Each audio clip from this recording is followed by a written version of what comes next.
J'espère que vous allez comprendre ce que je veux dire. Je vais demander à votre organisation si vous savez passer à recruter des gens musulmans qui sont contre le djihad, contre le terrorisme. Ils sont la grande majorité et personne n'a parlé de dialoguer avec eux. C'est très important. Il faut les rendre responsables eux-mêmes de ce qui se passe aujourd'hui. Je crois que c'est un pas très important à faire. Est-ce que vous avez quelque chose à dire pour ça? Alors, il faut être très clair. Aujourd'hui, à la Credo, nous avons des musulmans. Par exemple, tous les partis politiques libanais, sauf le Hezbollah, mais tous, les chiites de Nabi Berri, les sunnites d'Hariri, les druzes, tous les partis politiques, libanais, chrétiens aussi, sont à la Credo. Nous avions été auditionnés à l'Assemblée nationale par Valérie Pécresse et l'ensemble de parlementaires il y a quelques mois, et nous avions avec nous le président de la conférence mondiale des soufis, des musulmans soufis, qui était avec nous. Pourquoi nous sommes allés en Égypte?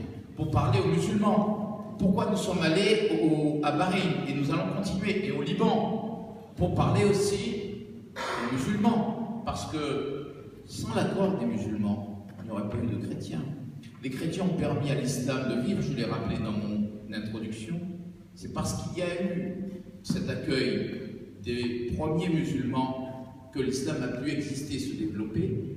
Mais aujourd'hui, si les musulmans décidaient de se débarrasser des chrétiens, il n'y aurait pas de chrétiens. S'ils existent toujours, c'est bien parce que la population musulmane, les populations musulmanes considèrent qu'ils peuvent vivre, ils vivent, et que ce sont des frères. Sauf que ce que nous demandons, c'est qu'ils soient beaucoup plus clairs. On a parlé tout à l'heure de la Palestine. La mobilisation pour la Palestine est extrêmement forte. Quand vous parlez de la Palestine, la rue arabe se met en branle. Quand vous parlez de la Palestine, dans nos villes, vous voyez des dizaines de milliers de personnes manifester. Pourquoi on n'a pas la même mobilisation pour les chrétiens d'Orient? Ce ne sont pas des Arabes, c'est des Arabes les chrétiens d'Orient. Ce ne sont pas des Syriens, ce ne sont pas des Libanais, ce ne sont pas des Irakiens, ce ne sont pas des Égyptiens. Ce sont des populations qui ont construit ces pays, qui ont enrichi ces pays, qui ont permis à ces pays de se développer. Pourquoi alors ne se mobilisent-ils pas comme ils le font pour d'autres causes? Ça, c'est la vraie question. Donc oui, il faut dialoguer avec eux, mais nous avons une responsabilité. Les États occidentaux ont une responsabilité. Quand on commence à être vis-à-vis des chrétiens d'Orient, nous en Occident, honteux, comment voudriez-vous qu'eux-mêmes, ceux qui sont là-bas, les autres gouvernements réagissent?